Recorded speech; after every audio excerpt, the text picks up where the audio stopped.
বাংলাদেশের রাজনীতিতে নারী নেতৃত্ব নিয়ে আবারও শুরু হয়েছে বিতর্ক। এবার জামাতে ইসলামীর আমির ডাক্তার শফিকুর রহমান স্পষ্ট ভাষায় জানালেন, কখনো কোনো নারী বাংলাদেশ জামাতে ইসলামীর প্রধান হতে পারবেন না। সম্প্রতি কাতার ভিত্তিক আন্তর্জাতিক সংবাদ মাধ্যম আল জাজিরাকে দেয়া এক সাক্ষাৎকারে তিনি এই মন্তব্য করেন। সাক্ষাৎকারটি নেন আল জাজিরার সাংবাদিক শ্রীনিবাসন জৈন। আসন্ন ত্রয়োদশ জাতীয় সংসদ নির্বাচনে জামাত কতজন নারী প্রার্থী দিচ্ছে এই প্রশ্নের উত্তরে ডাক্তার শফিকুর রহমান বলেন, একজনও না। তিনি দাবি করেন, বাংলাদেশের রাজনৈতিক সংস্কৃতিতেই নারীর অংশগ্রহণ এখনো সীমিত। অন্য দলগুলোও খুব বেশি নারী প্রার্থী দেয়নি বলে জানান।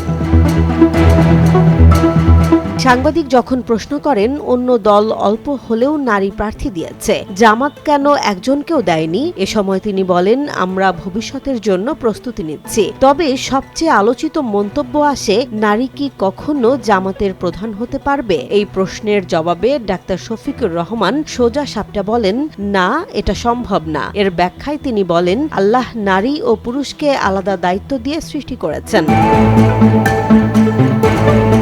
সাংবাদিক পাল্টা প্রশ্ন করেন, গত ৩ দশক ধরে বাংলাদেশে নারী প্রধানমন্ত্রী ছিলেন, তারা কি দেশ চালাননি? জবাবে জামাত আমির বলেন, আমরা তাদের অসম্মান করছি না, আমাদের তাতে কোনো অসুবিধা নেই। নারী যদি পরিবার চালাতে পারে, সন্তান লালন পালন করতে পারে, তাহলে দল চালাতে পারবে না কেন?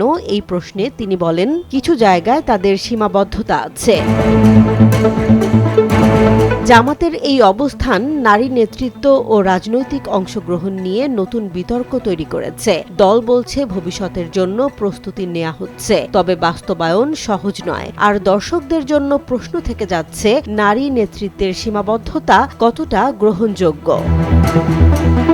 জেসমিন জাহান, নিউজ ডেস্ক, জনবাণী।